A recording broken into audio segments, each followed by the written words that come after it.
Madam Hilda sat quietly in the school hall, surrounded by other parents.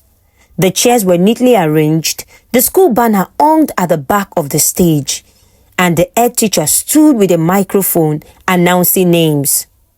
Best in mathematics, Victoria Bassi! Applause filled the hall. Best in English, Victoria Bassi! Best in science, 4 times, 5 times, 6 times. Victoria walked up again and again to collect her prizes.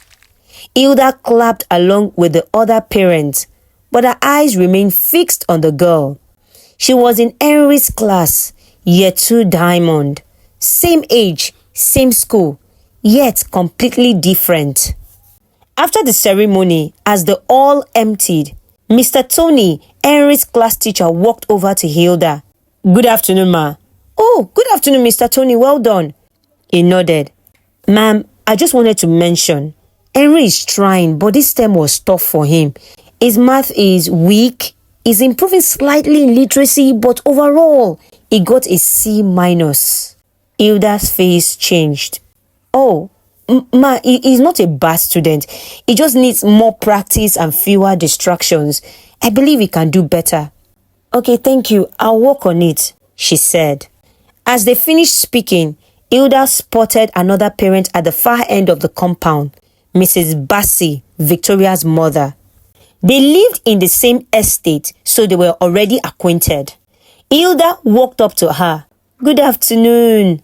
Ah, Hilda, good afternoon, she replied with a smile. Please forgive me. I just had to come and say your daughter is amazing.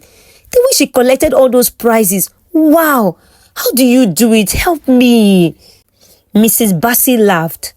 Well, it is the grace of God, I will not lie. But she also studies a lot. Victoria enjoys learning. She loves asking questions. She doesn't play much. That's good. I want my Henry to do well too. Please, is there anything you've used or any method she follows? Oh, yes, there is. There's one app she likes. Oh, there are even 2 websites and 1 main app. She spends a lot of time on them. I'll send you the links now. Right there, she forwarded them to Hilda's WhatsApp. Hilda smiled as her phone buzzed. I truly appreciate this. Thank you so much. You know, some other parents would have refused to help. What are friends for? That evening, before going home, Hilda stopped by a gadget store and bought 2 new iPads, one for Henry and one for his younger sister, Jane. When she got home, she called both children to the living room. Listen, I'm not happy. I went for your school prize giving day and Victoria Bassi was called out more than 5 times. I didn't hear your name once, Henry. Then your teacher told me you're not doing well. Henry sat quietly. You must improve. I didn't raise you to bring home nothing. Promise me that you will try. Promise me. Henry nodded. I promise, Mom. I'll do better. I'll stop playing so much. Good. She handed him the iPad. This is for you. I've connected it to the Wi-Fi already. I've opened the website and app. Start using it tonight. And you, little madam, take your own iPad and ensure you also perform better next time, okay? She nodded. Henry smiled and ran to his room. He sat on the bed and opened the app. The title glowed on the screen. Genius Math Whiz. It asked for his name. Then it asked him to choose an avatar. There were many characters. He picked a red one with sharp teeth and a crown. Its name was Lord Ra. Welcome, Lord Ra.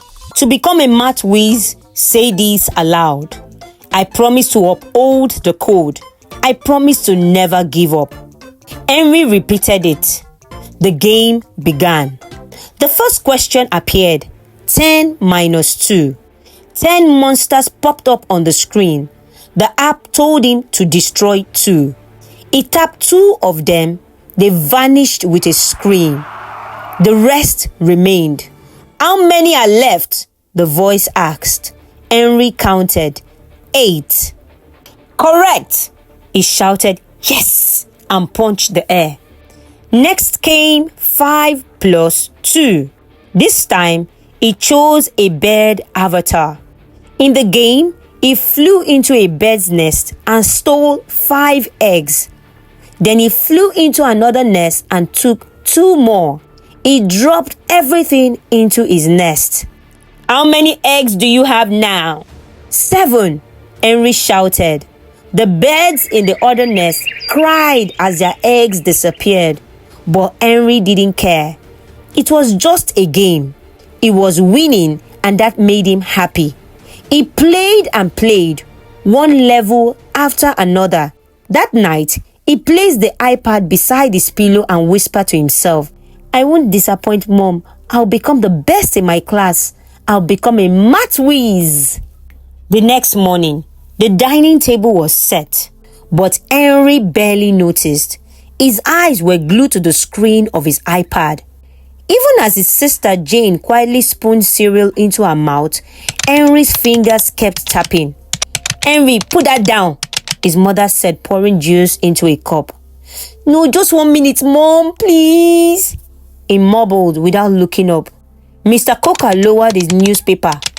"Put it down now, or I'm taking it away." Henry froze, then gently placed the iPad on the table. "I'm sorry," he said. He picked up his spoon and started eating, but his mind was still inside the game. He couldn't wait to continue. At school, Henry walked into the classroom feeling confident. He believed today would be different.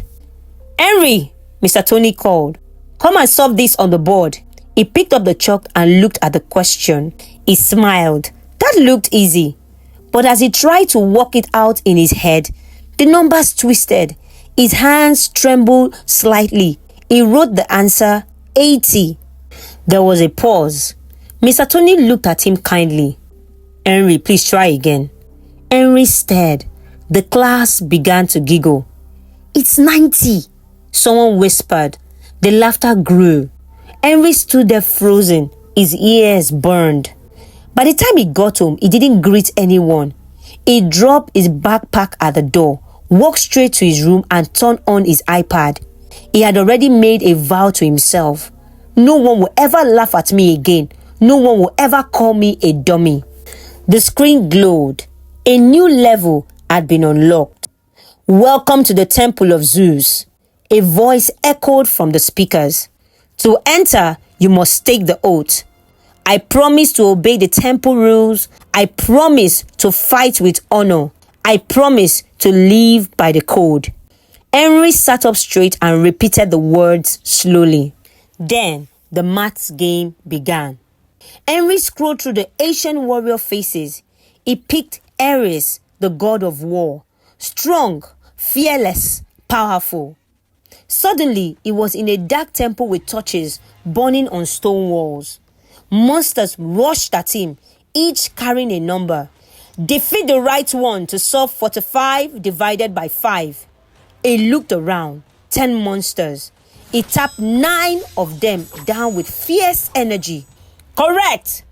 He went on and on, attacking, counting, slashing.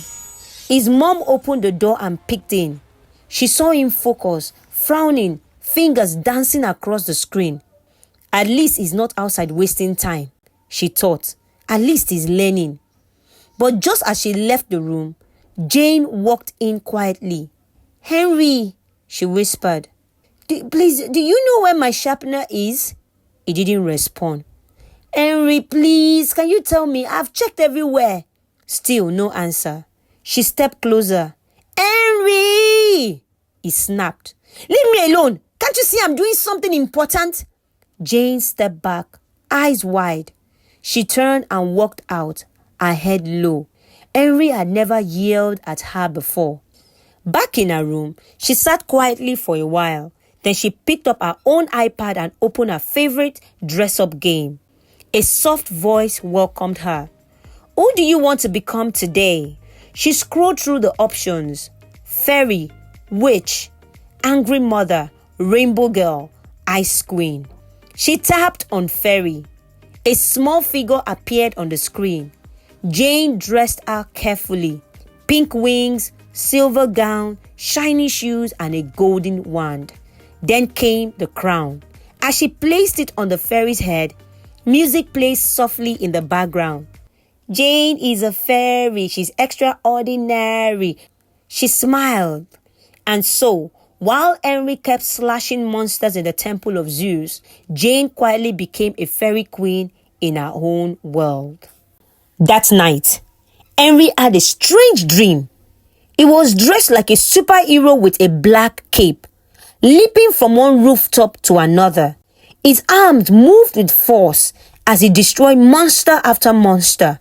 Around him were glowing children wearing temple robes, following his lead. None of them obeyed any rules, and yet they cheered for him like he was their king. Henry woke up with a smile on his face. His chest rose proudly as he whispered, "I am Lord Ra." The next morning was Saturday. His mother, Madame Hilda, took him and his little sister Jane out for toy shopping. Henry walked quickly to the action figures. Jane ran off to the train section. While picking out toys, Jane saw a colorful train set and shouted, "Henry, look at this one!"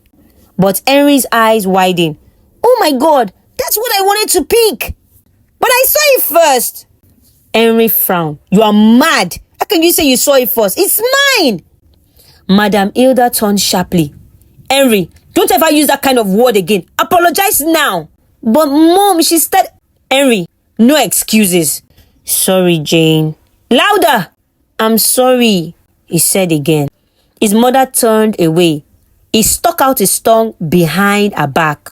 In the end, Jane kept the train set. Henry picked out a tall figurine, 2 dragon toys, and a poster of a flaming sword. At home, Henry rushed to his room. He removed all his old toys from the shelf, threw some in a bag, and carefully placed the new ones. He stood back and smiled. His bed now had a large poster of a warrior with wings and fire beneath his feet. Then he picked up his iPad again. He no longer needed to read the pledges. He knew them by heart. From that weekend, Henry stopped coming downstairs. His mother assumed he was finally serious about schoolwork, so she began to take his food up to his room. His eyes stayed glued to the screen, and at night he would sleep with the iPad by his side like a best friend. One evening, 2 boys from the opposite flat knocked. Henry, please come out. Today we are having a race. Let's race." He paused his game and stepped out with quiet confidence. At the compound, he was told to race against Felix, one of the fastest boys. As soon as the race started, Henry didn't see children. He felt like he was in a gaming world. He saw gold coins on the floor. He imagined flames pushing behind his feet. He imagined victory. But Felix crossed the finish line first. Henry froze. His heart raced. Henry became upset. He shoved Felix so hard that he had a cut on his lip. His mother returned from work not long after and was shocked to see blood on her son's mouth. She marched to Madame Hilda's flat angry. But when Henry stepped out, his voice was calm. "Good evening, Ma. I didn't mean to hurt him, Ma. I was just playing. I didn't think it would end that way." His soft voice and innocent eyes melted the woman's anger. Madame Hilda apologized and promised it wouldn't happen again. But Henry stood quietly. Deep inside, he felt proud, not guilty. At least now, Felix knew not to laugh at him again. One afternoon, Jane sat quietly in class, but her mind was far from the whiteboard. The teacher was explaining a simple activity, but Jane wasn't listening. In her eyes, the fairies from her iPad game were right there with her, flying around the classroom, helping her create beautiful dresses from flowers and glitter. She was in their world, not this one. When the teacher handed out worksheets, Jane didn't pick up a pencil. The teacher looked at her worksheet. It was blank. "Jane, please try to focus. You haven't started," the teacher said gently. Jane nodded, but her heart was still with the fairies. In Henry's class, things were also different. He had become quiet, more focused than ever. He finished his classwork quickly, but he rarely spoke to anyone. Instead, he would open his notebook and start drawing. Its pages were filled with sketches of temple gods, lightning bolts, and strange symbols.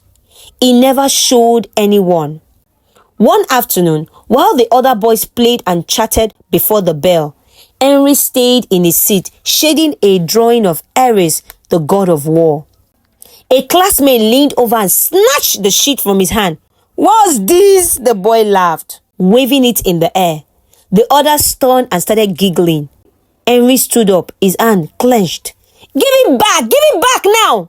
But the boy laughed harder. Without thinking, Henry punched him hard, right on the nose. There was silence, then blood.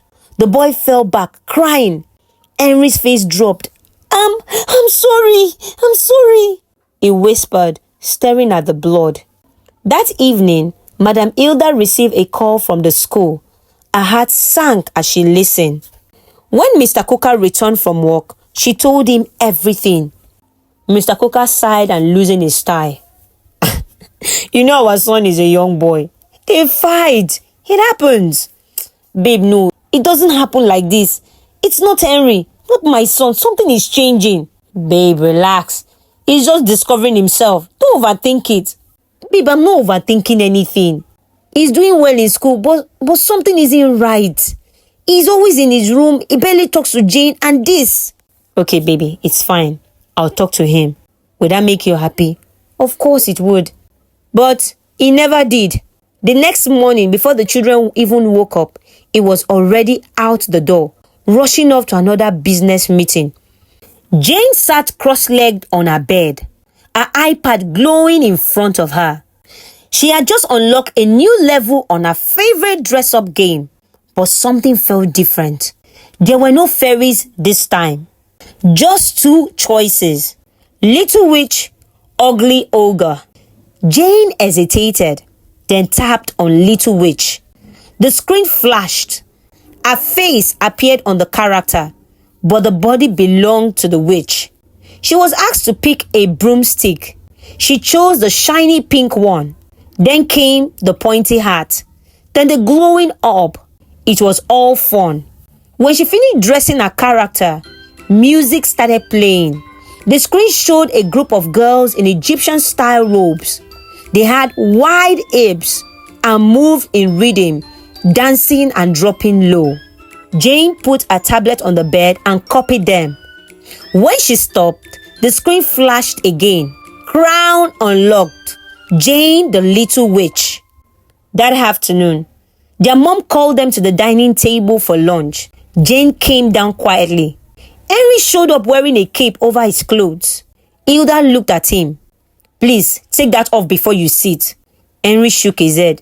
"No, Mom, it makes me feel powerful." She placed a plate of rice and eggs in front of him. He frowned. "I don't want this. Ew!" "Henry, you will go hungry," she said. He stood up angry. "Fine!" Then stormed out and slammed his door upstairs. Hilda was surprised, but she said nothing. One weekend, Mr. Coker decided to take them out for ice cream. While he was driving, Henry looked at the window. He spotted a man walking near the estate gate. Calmly, he said, "Daddy, isn't that the man I always see on Mommy's phone?" Mr. Coker didn't respond. He acted like he hadn't heard, but the words stayed with him. Henry smiled. This was the way to get back at his mom for giving him rice and eggs. Another afternoon, Mr. Coker walked into Henry's room. He wanted to check his homework. What he saw shocked him. Dark sketches, marks, monsters, posters of dragon and war gods lined the wall near his bed. His voice rose. "Henry, what is this? Your room looks like an Halloween store. Remove all these things." "Yes, Daddy, I will." But in his heart, he was very angry. The next day, when Hilda was picking up Henry and Jane from school, they stopped to buy some groceries. She rolled down the glass to speak with a street vendor. Just then, Henry saw a woman walking past. He leaned forward and waved. "Mommy, that's the lady I always see on Daddy's phone. Hi!" Hilda froze. She turned slowly. "Do you know her?" "Yes, I think she lives around. I see Daddy talking to her sometimes." She smiled, but inside it felt like something sharp had pierced her chest.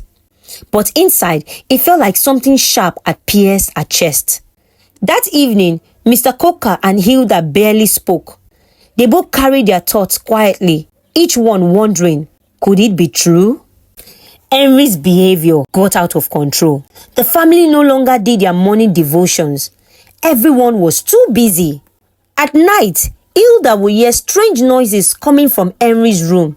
It sounded like he was talking to someone.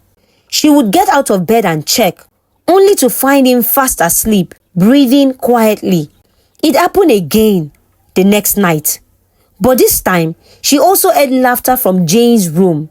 Then came heavy footsteps, up and down the hallway, loud and slow. Hilda froze. She didn't know what to do. She didn't wake her husband. She was still upset about what Henry had said in the car about the woman on his phone. So she sat up in bed, praying the only way she knew how. In school, Henry punched another student during break time. The school suspended him for 2 weeks. When they got home, Hilda was furious. Henry, how could you bring this kind of shame to this family? Did I raise you this way? Henry shouted back. Mom, everybody hates me. Everybody hates me. Nobody likes me. It's always Jane this, Jane that. I don't even want to be here. I hate everyone. He stormed off to his room and slammed the door. That same week, Jane's report card came in. Her grades are dropped. Her teacher's note read, Jane is intelligent, but seems lost in another world. She often smiles to herself or sings quietly in class. Please monitor her closely. Hilda felt overwhelmed. She forwarded the message to her husband with no words attached. That night, she had a disturbing dream. In the dream, she opened Henry's door and saw him sitting cross-legged on the floor, holding his glowing iPad. His eyes were glowing. Wings had formed behind his back. As she moved closer, he stood and began chasing her. She woke up sweating.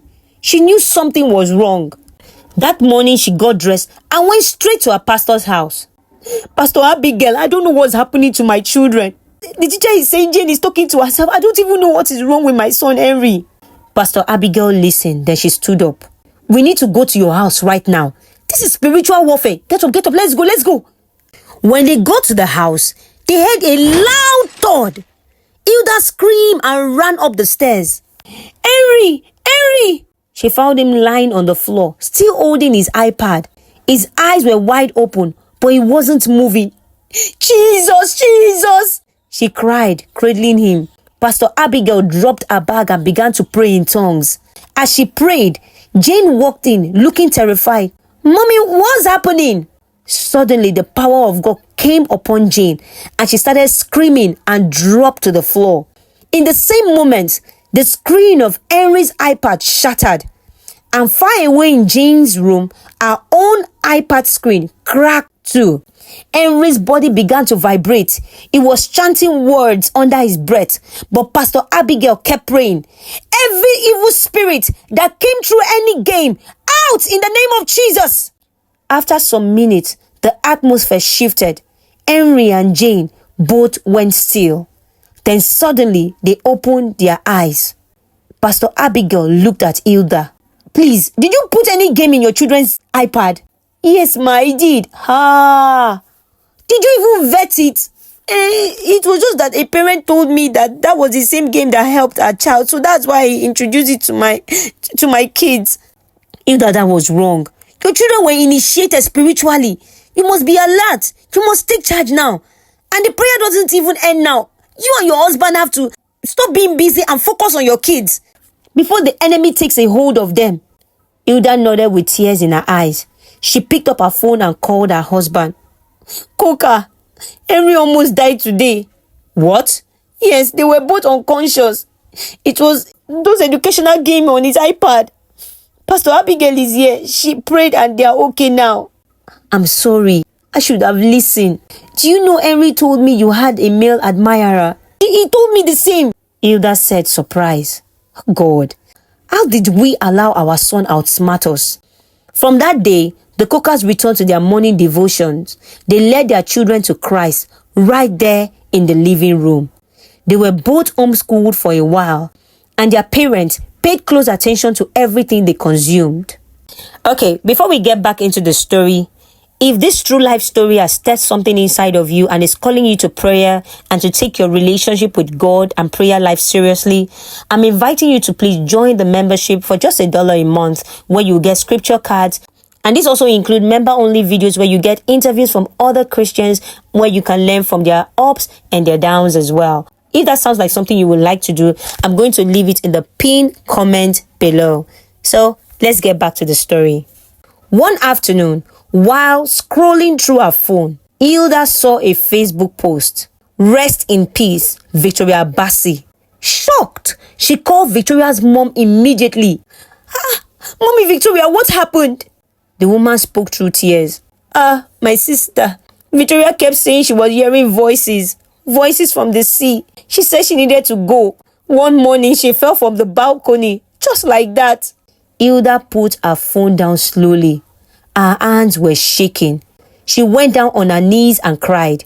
She knew God had saved her children by mercy. She sent a condolence message to Victoria's mom. So if you enjoyed this video, which I know you did, please click the next video showing on your screen. And most importantly, don't forget to give it a thumbs up so that YouTube can recommend it to other people. And don't forget to join the membership. So I'll see you in this video right here.